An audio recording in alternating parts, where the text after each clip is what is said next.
How's everybody doing? Welcome back to my channel and a brand new video. So today I want to talk more about chapter 1044 of One Piece. So it's been a few days since the chapter has been released, and now that I've had time to digest and really process the insanity that 1044 brought, I want to talk about a few things that I didn't get to talk about in my reaction video. To start off, I just want to say how thankful, how grateful we should all be to have discovered One Piece and have followed the story up until this very moment. What we just saw in 1044, the huge reveal of the Gum Gum Fruit's true nature being a zone type, model Nika, that is massive. You gotta understand, that is 20 years of buildup. 20 years. That is older than some One Piece fans alive right now. I think that the true nature of the Gum Gum Fruit, chapter 1044 of One Piece, I think this will be almost impossible for new One Piece fans to avoid. It will almost be inevitable for the spoiler to get out. In fact, I have a perfect example. I have a friend who I've been trying to get to watch One Piece for many, many years now. And it wasn't until this month that he actually started watching. He's currently on Arlong Park. But guess what? He already knows about Luffy's, quote, Super Saiyan form. That's what he called it. All over Twitter, his timeline got flooded. One Piece 1044, Luffy, model Nika, all that stuff. So he saw that. And now he has an idea of what Luffy's ultimate ability is. Imagine that. I think this reveal is going to be one of those expected spoilers, kind of like the post-time skip designs of the Straw Hats. Because if anybody wants to watch One Piece and get into the series, they Google it, they go on Crunchyroll, whatever the heck. One of the first things they will see is a picture of the entire Straw Hat crew in their post-time skip design. Not only that, they will know that Robin makes the crew, that Frankie joins, that Brooke joins, all of that stuff. So I think we are living in the best time to be a One Piece fan. If you are caught up, I feel sorry for anime onlys and people who are not caught up to the manga, because it's going to get dangerous out there. And as the series goes on, as the series starts to wrap up, it is going to become more dangerous. The waters are going to be very dangerous out there if you're not caught up to One Piece. Enough about that. Let me actually get into the chapter itself and one of the main points that I want to talk about. So let's get right to it. Let me talk about why Luffy having this fruit, the human fruit model Nika. Let me talk about why Luffy having this power is not a cop-out, and why it makes perfect sense, and why everything has been, like, the pieces of the puzzle have been there since the very beginning. One Piece has been a story about freedom. You have Luffy, who wants to be king of the pirates because he wants to be the man that is most free. He wants to be the man that is most free. And since the beginning, everything centered around Luffy has been about freedom, has been about liberation. You look at when he met Kobe. He freed Kobe from Alvida. He freed Zoro. He freed Nami from Arlong, Sanji, Robin, and the list goes on. And not only has he helped out friends and allies, but he's also helped out enemies. A perfect example would be Katakuri. If you look back at Whole Cake Island, Luffy versus Katakuri, that whole fight, in a way, ended up with Luffy freeing and liberating Katakuri of his burden that he was carrying, because he was carrying this heavy burden, this illusion of being a perfect brother, a perfect member of the Charlotte family. And it wasn't until their fight, Luffy versus Katakuri, that Katakuri kind of let go of that weight on his shoulders. You know what I'm saying? So since the start, Luffy has been all about freedom. It's been there since the very beginning. And not only has he freed people from their struggles, from whatever they were going through, he has also liberated literal countries. We see that with Alabasta. We see that with Dressrosa. Everything about One Piece since the very beginning has been about freedom.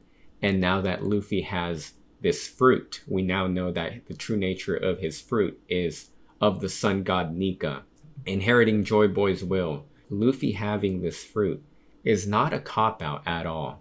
It's not a cop-out. It's not something that Oda made up just out of the blue.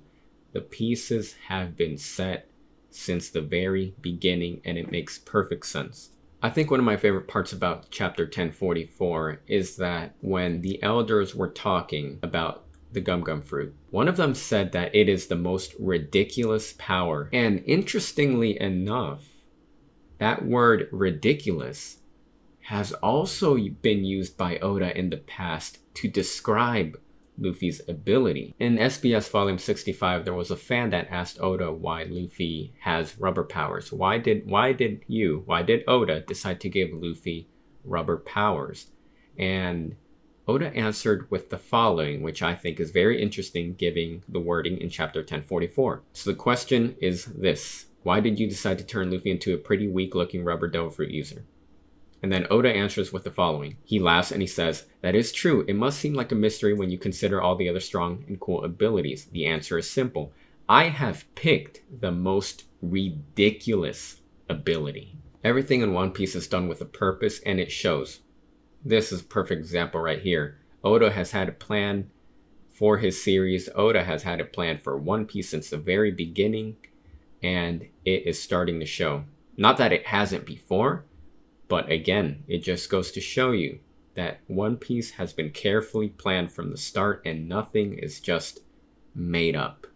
Nothing is a cop-out. Adding to Luffy being a character that is all about freedom, you look at when Mihawk was observing him in Marineford, Mihawk correctly deduced that Luffy's greatest ability is gathering people around him.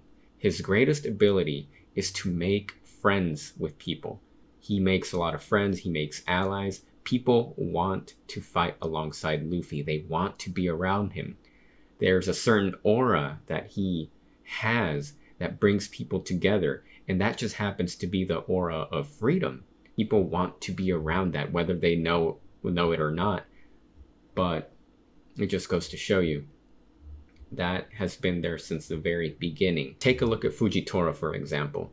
At the end of Dressrosa, when Luffy was escaping, Fujitora actually expressed regret in blinding himself.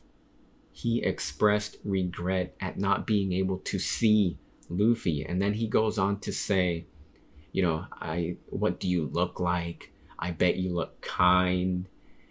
He says that he regrets blinding himself, and that was a heartbreaking moment for me when I saw that, because it's like, crap, now this man will actually never get to see what Luffy looks like.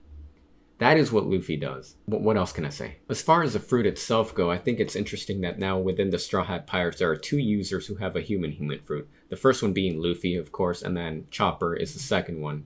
One thing I am interested about is how Luffy is going to evolve this fruit. What other forms is he going to take in 5th gear?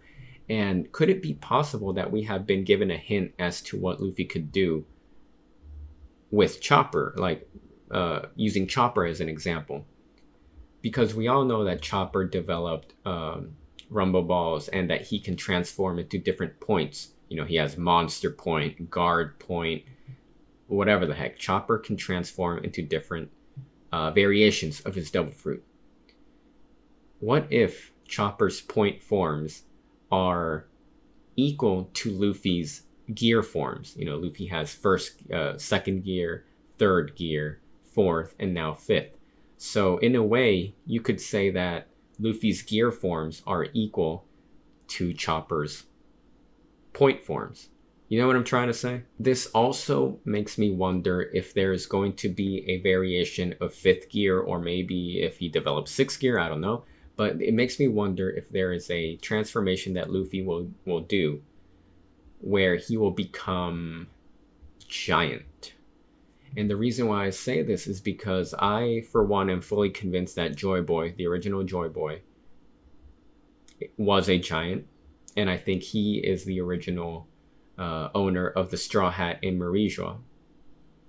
And we all saw in chapter 1044 how huge Luffy's arm or hand got. He was able to wrap his hand around Kaido's dragon body and pull him up like freaking Scorpion Mortal Kombat. Get over here. Luffy was able to do that.